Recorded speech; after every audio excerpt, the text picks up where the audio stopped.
Mr. President, during the course of tonight's debate, we'll be voting on whether to table an item in the amendment lineup in order to submit an amendment that would ban pocket rescissions. Well, that's a fancy name. What does a pocket rescission mean? It means the president can steal the power of the purse from Congress, which is assigned to Congress in the Constitution, by submitting a proposal to undo spending for a program in the last 45 days of the fiscal year.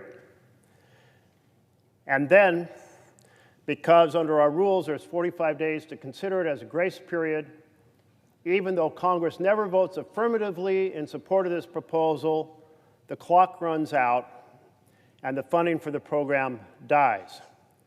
It's kind of like the clock running out on midnight, on Cinderella's stagecoach, and suddenly it's a pumpkin. In this case, it's the funding for some key program in healthcare, in housing, in education, or maybe it's an investment in infrastructure. Maybe it's something that creates good-paying jobs. Maybe it's the research that keeps our economy humming far into the future. Maybe it's energy policy.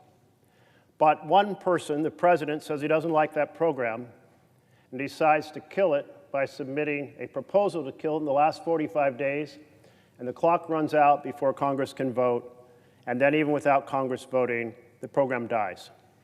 This is an outright violation of the power of the purse assigned in the Constitution to Congress, to us. So we have a bipartisan responsibility to defend our congressional power, our congressional spending power. Let's consider the difference between a democracy and an authoritarian government. In a democracy, you have folks who are elected from every corner of the country. They come together with their different life experiences. They come together with their different insights. They come together understanding that the needs in one part of the country are different than another, and they create spending programs and spending levels appropriate to address the challenges in every corner of the nation. That's called a democracy. Well, what about an authoritarian government? What does that look like? That is one person, a chief executive, who issues fiats and kills programs, says things like, I'm ending that grant program because it's not in alignment with my priorities. I'm killing that program because it's not in alignment with my priorities.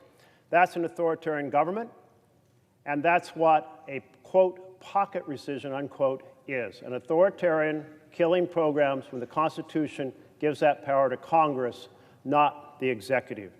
So later I will ask all of us to stand up and defend our Constitution.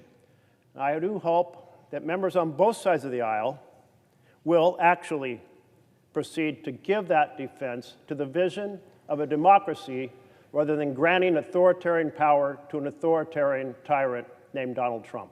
Thank you, Mr. President.